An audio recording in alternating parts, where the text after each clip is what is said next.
Welcome back. और चलिए अब हमने शुरुआत में तो आपके पैसों को निवेश करने के लिए आपको कहाँ कहाँ निवेश करना चाहिए मार्गदर्शन दे दिया है, लेकिन अब थोड़ा सा आपके कर्ज की बात करते हैं, क्योंकि जिस तरह से हम देख रहे हैं कि लोगों की एस्पिरेशनल ज़िंदगी को लेकर ख्वाहिशें बढ़ती जा रही हैं। हर कोई चाह रहा है कि वो बेहतर लाइफस्टाइल जिए, और मेरे ख्याल से होता भी यही है। आपकी कमाई बढ़ती रहती है और ऐसे में आप चाहते हैं कि आप बेहतर ज़िंदगी जिएँ। अब इस चक्कर में बहुत सारे लोग बहुत सारी सुविधाएं चाहते हैं अपने जीवन में, बहुत सारे अपग्रेडेशन चाहते हैं, बेहतर गाड़ी हो, बेहतर घर हो, बच्चे जो हैं वो अच्छी जगह पढ़ाई करें। कुछ ग्राफिक्स आपके स्क्रीन पे हम फ्लैश करेंगे जिससे समझ में आएगा कि कैसे लोगों का खर्च जो है वो बढ़ गया है।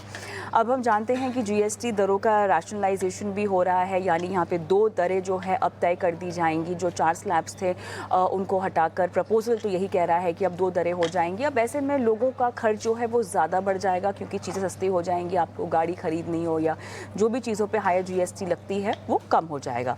अब इन सब में हो ये रहा है कि लोगों का लोन लेने का जो सिलसिला है वो ज़्यादा बढ़ रहा है, क्योंकि एक तो लोन आसानी से आपको मिल रहे हैं, एक क्लिक पर मिल रहे हैं, और बहुत सारी ऐसी सुविधाएं हैं। इजी लोन्स हो गया, इजी ईएमआई हो गई, बाय नाउ पे लेटर जैसी स्कीम्स हो गई जिसका लोग इस्तेमाल कर रहे हैं। तो लोगों के एस्पिरेशंस बढ़ रहे हैं, खर्च बढ़ रहे हैं, और उनको पूरा करने के लिए लोन लेने की तादाद भी बढ़ रही है, और इसी में हो रहे हैं एनपीए भी। अब ये कितनी चिंता की बात है, आपको इसको कैसे समझना चाहिए, उस पर बातचीत करते हैं। अपर्णा रामचंद्र मेरे साथ जुड़ी हुई हैं, फाउंडर डायरेक्टर रेक्टिफाई क्रेडिट से। अपर्णा, हाय, गुड इवनिंग, स्वागत है आपका। अपर्णा, जो डेटा आ रहा है वो तो ये कह रहा है कि गोल्ड लोन में ज़बरदस्त तेज़ी आई है, इसीलिए भी क्योंकि गोल्ड की कीमतें हमने बहुत तेज़ी से बढ़ती हुई हम देख रहे हैं फ़िलहाल। और उसके बाद पर्सनल लोन की बात करें हम, होम लोन तो खैर मेरे ख्याल से अब जैसे जैसे ब्याज दरें घटेंगी वैसे वैसे उसकी तादाद भी बढ़ती जाएगी। बट हैविंग सेड दैट, लोगों की लोन लेने की जो हैबिट है, पहले हम जानते थे कि लोग सोच समझ के लोन लेते थे, या तो आप होम लोन लेंगे, आप ऑटो लोन लेंगे। पर्सनल लोन को लेकर अवेयरनेस थी, बट लोग इतनी आसानी से पर्सनल लोन ऑप्ट नहीं करते थे। लेकिन ये अनसिक्योर लोन है, और इसका बढ़ना मेरे ख्याल से एक चिंता की बात है, जो कि हमेशा हर शो में हम बात करते ही हैं। Aparna, thank you Kavita. So आपके अर्लियर प्रोग्राम में यू आर टॉकिंग अबाउट कहाँ निवेश करना चाहिए। तो बिल्कुल। From the year 2021 where India's gross saving ratio is around 11.1%, it has fallen to 5% in about 4 years. So it is a huge alarming number, because globally we were known for our saving ratio. सो हम भी अभी वही रास्ते में चल रहे हैं, number one. Number two, आपने जो गोल्ड लोन का जिक्र किया, if you see in the last 3 to 6 months, RBI has come very heavily on personal loans, unsecured loans, which were being given by these fintech companies, NBFCs, and all of that. सो वो जो demand था, वो जो consumer था, जो borrower था, वो अभी गोल्ड लोन की तरफ शिफ्ट हुआ है। प्लस गोल्ड लोन का gold, because the prices are going up, the and 90% LTV, so the money that they are able to borrow is also higher. So this is a direct correlation where you see gold loan ka the growth increasing, and personal loan, if you see, has slowly started to stabilize. वो जो 17, 18, 30% growth था, वो अभी थोड़ा stabilise हो रहा है। It is mainly because of the regulatory pressure. But my bigger concern is, जैसे आपने कहा, GST अभी थोड़ा it will taper down. So your ACs, TVs, large TVs are going to get cheaper. Your auto loans will get cheaper. So all of this is being spoken about. हर कोई यही बोल रहा है कि आपके जो वाइट गुड्स है वो और सस्ते हो जाएंगे, तो आप उनको और खरीद सकते हो। बट मेरा इसमें my only concern is, you borrowing when you don't need. If you have an AC that is working, then stay put. Just because GST कम हुआ है, AC सस्ता हो रहा है, you don't have to go buy a new AC. तो आज वो tendency ज्यादा हो रहा है, and that is a cause for concern. Number two, the ticket sizes of personal loans are falling. I see in the last 3 months, on an average, if I see the credit reports that are coming to me, uh, the loan sizes are sometimes, of course, there are these online lenders, but they are as less as 5,000. And this 5,000 is taken not to buy anything on its own. This is taken to pay the EMI of a larger loan. And that larger loan is invariably an unsecured loan, and it is either to buy a white good or कोई और consumption वाला good या फिर stock market में invest करने के लिए. So all of this is somewhere not a very good sign. So overall, coming back to the report basis which we are discussing today, the consumption is increasing.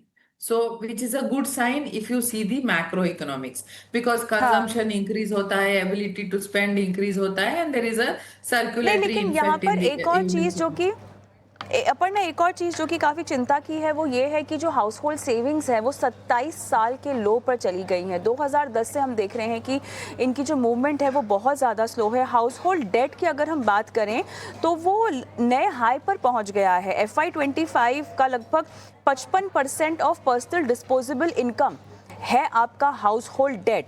और इसमें अगर हम इसकी तुलना करें तो FY24 में ये लगभग 53% था, और प्री कोविड तो ये आंकड़ा लगभग 44 से 45% था। तो हाउस होल्ड डेट जिसका आप जिक्र भी कर रही हैं, हालांकि पर्सनल लोन में थोड़ी सी कमी आती हुई ज़रूर दिखाई दे रही है, लेकिन सेविंग्स के साथ साथ फिजिकल सेविंग्स भी अगर हम देखें तो वो 4 साल के लो पे चली गई है। पर्सनल डिस्पोजेबल इनकम का लगभग 15% के आसपास हम फिजिकल सेविंग्स भी यहाँ पर कह रहे हैं। तो ऐसा भी नहीं है कि आप बहुत ज़्यादा बचा रहे हैं, सब कुछ आप खर्च ही कर रहे हैं, और जैसा कि स्थिति आप समझा ही रही हैं सब कुछ लोन में जा रहा है क्योंकि डेट बढ़ रहा है। एंड अभी see on an average when you borrow, लोग बैंक यही देखता है कि अगर आपको घर में 100 रुपए आ रहा है, 40 रुपए आपको चाहिए टू सर्वाइव, आपको आपका गुजारा होने के लिए। Up to 60 is of your total income is what can be taken as loans, मतलब वो EMI के लिए 60% is kept aside. Now it is not advisable to stretch up to 60. Ideally 40-45 is good enough, because कोई stress नहीं आता है cash flow पे कि एक आधा महीना या suddenly if there is a increase in the rate या some महंगाई whatever, that 15% is the buffer. But आज जो हम देख रहे हैं वो already 60% तक stretch हो चुका है, and this is a very very scary situation. Because ये जो अगर ये NPAs होने लगे तो ये volume will be humongous, though the per loan ticket size में be lower but the volume is going to be humongous. So we are going to look at a major issue there. सो मेरे को आपके show के जरिए आपके जो viewers हैं उनको यही रिक्वेस्ट करना है, specially if you see tier 2 tier 3 cities बोलो या टाउन्स बोलो, वहां पे बहुत सारा एस्पिरेशनल बाइंग हो रहा है। गलत नहीं है, मैं नहीं बोल रही हूँ कि हाँ आप साधु संत के जैसे जियो, मैं वो नहीं बोल रही हूँ। बट अगर आप कोई चीज बोरो करते हो तो आप उसका एक गणित करके रखो कि अगर आपने समझो पर्सनल लोन लिया है, 5 साल या 7 साल का टेन्योर होता है, तो आप एक अपने लिए गणित करके रखो that through out this 7 years इसका जो भी EMI होगा वो मैं भर पाऊंगा या भर पाऊंगी, एंड हाउस होल्ड एक्सपेंस में इसका स्ट्रेस नहीं आएगा। नंबर 1। नंबर 2, अगर कोई चीज जो आपको अभी जरूरत नहीं है, आप उसके बिना भी आपका गुजारा हो रहा है, then postpone, because please understand on the other side inflation is also rising. We are living under extremely stressful situations, बहुत सारा uncertainties है, उसके ऊपर वापस जो unnecessary not needed loans का खुद पे स्ट्रेस ना लो तो लाइफ इज बेटर। एंड रही बात इवन गोल्ड लोन की, तो वो बहुत ल्यूक्रेटिव लगता है, अरे हमारा ही गोल्ड है, उसके घर में रखने से ज्यादा उसके मैं लोन ले लूं। बट आप वो लोन लेके उसका आप किस चीज पे यूज कर रहे हो? अगर आप वो गोल्ड लोन से लोन उठा के जाके स्टॉक मार्केट पे खेल राइट। रहे हो तो इधर भी हाँ मुश्किल उधर भी मुश्किल। तो अगर आप कोई हाँ चीज का लोन ले रहे हो, उसका एंड यूज हाँ क्या है वो भी सोचो, एंड एज ए बोरोवर आपका रेस्पॉन्सिबिलिटी है थ्रू आउट द टेन्योर उसको सर्विस करने का। ये अगर दो चीज आपका बहुत क्लियर है, only then go for the loan, otherwise please don't go for these loans, because we are living in very serious concerning times, because zero savings है। आज जो मैं बोल रही थी ना पहले, जो 5,000 जी 10,000 जी के लोन लेके आते हैं, इनके पास जी कोई सेविंग्स नहीं है। जी जी जी इसीलिए अब देखना बहुत ज़रूरी है कि यहाँ पर इनकम आपकी नहीं बढ़ रही है लेकिन कंजम्पशन बढ़ रही है और डिमांड भी बढ़ रही है, और ये एक दो-धारी तलवार है जिससे बहुत सारे लोग गुजर रहे हैं और अनजाने में गुजर रहे हैं। उनको ये समझ में नहीं आ रहा है कि जिस लाइफस्टाइल को वो जीना चाहते हैं वो एक कॉस्ट पर आ रही है, और कॉस्ट काफ़ी भारी भरकम है, क्योंकि ऐसे छोटे छोटे लोन इकट्ठा होकर कहीं ना कहीं आपकी जो स्कोरिंग है उस पर भी इम्पैक्ट करता है। मेरे ख्याल से समय मेरा समाप्त हुआ इस चर्चा के लिए अपर्णा, लेकिन आप जुड़ी और दर्शकों का मार्गदर्शन किया, बहुत बहुत धन्यवाद। एक छोटा सा